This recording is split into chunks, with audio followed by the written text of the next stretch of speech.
Hey, big head. With this huge opportunity, it did have a huge burden attached to it on you mentally and physically and emotionally. Obviously, there's a language barrier there, but also you were staying in the area that didn't have running water, correct? Yes, there was running water. There was a water source, but in some places there was running water, but where I lived, like I had to get my water from a bucket, had to filter it. I took bucket baths. I used the latrine.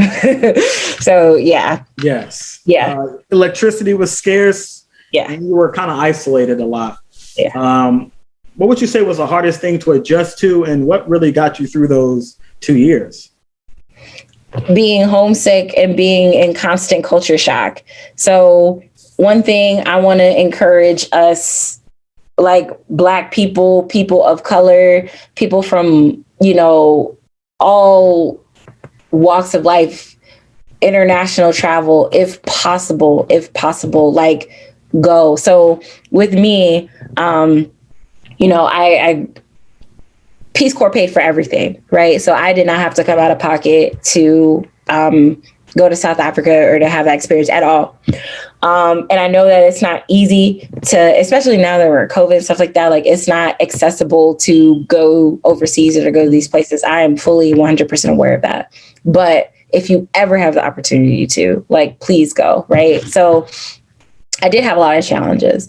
And because I did not have that exposure before, I found it very difficult to adapt and to adjust, especially compared to a lot of folks in my cohort who have had these experiences, have been wanting to be Peace Corps volunteers their entire lives, who come from family of Peace Corps volunteers, who may have been arguably more prepared. I had no idea what I was getting myself into, but I was very isolated. I lived in a very rural part of Limpopo. I lived in the Sekekune district, and, I took for granted my mobility because in Peace Corps, you can't drive. Right.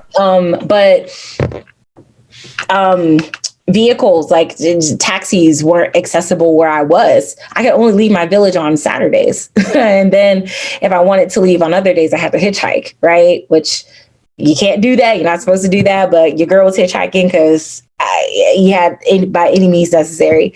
So, things were different. There's a lot of things I did not understand. And I don't think that I was willing and wanting to understand at that time. I think I came in with my own expectations and maybe low expectations of what the experience would be. Mm-hmm. And it completely was like a 180. It was nothing of that. So I had to, for the first time, really figure out how to take care of myself, how to emotion manage, how to be resourceful, how to think critically and on my feet, how to take care of myself. I probably already said that, but that is the biggest thing. And to believe in myself. When there is a 7 to 8 hour time difference from your loved ones and, mm-hmm. In the United States, right. And you can't just pick up the phone and mom be there or be on a plane and we'll get you. I had to figure that out myself, or even Peace Corps being accessible. And there was a language barrier and the frustration of trying to just communicate simple things was tough.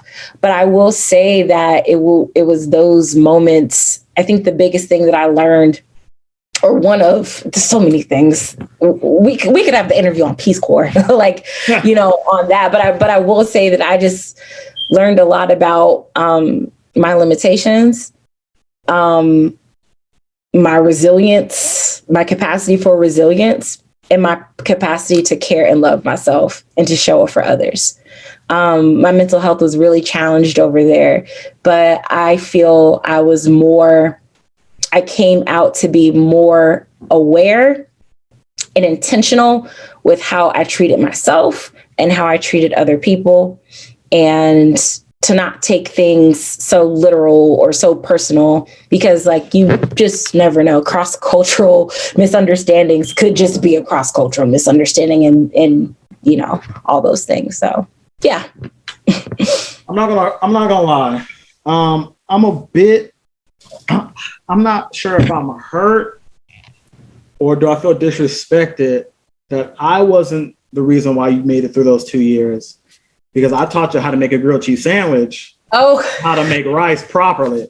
So I guess food isn't part of survival, I guess. I don't know. Audience, I need y'all to understand. I don't know. He's not lying. Devontae taught me being in Florida all these years, Devontae being in California, he taught me how to make a grilled cheese sandwich, and that held me down. That helped me out. No, but you came through for me. So Devontae may or may not say this. I don't know if you were going to bring this up, but he surprised me. So I came back to visit after the first year of service, and he coordinated with my family, with my mom, to surprise me and spend 24 hours with me. It was 2-3 days, right? No, it was I saw you for 24 hours. You were there and then you left, right? And he knew. Yes. You're right. Yeah, it was 24 hours. Yeah, I slid over there for a weekend. Yeah. Okay. Yeah. And he knew that I was having a difficult time, in my service. I was calling him crying and I'm sad and texting and this and that. I miss home. I miss you. I miss my friends. And he surprised me. And I had not seen Devontae since 2011, right? So it was 2010. We're not about to keep arguing this, okay? It's 2010, but go ahead. What? Okay. Okay. All right. Go ahead. But yeah, it was such a restorative trip and the recharge that I needed to finish out my last year service. And to know that I have friends and support systems who really ride for me and want to see me win and are invested in my success and my emotional health, that speaks volumes. There aren't a lot of people who can say that they have that. So, Devontae was very integral in me completing my Peace Corps service. And I just want to say thank you for that, and for helping me with the grilled cheese, because that came through.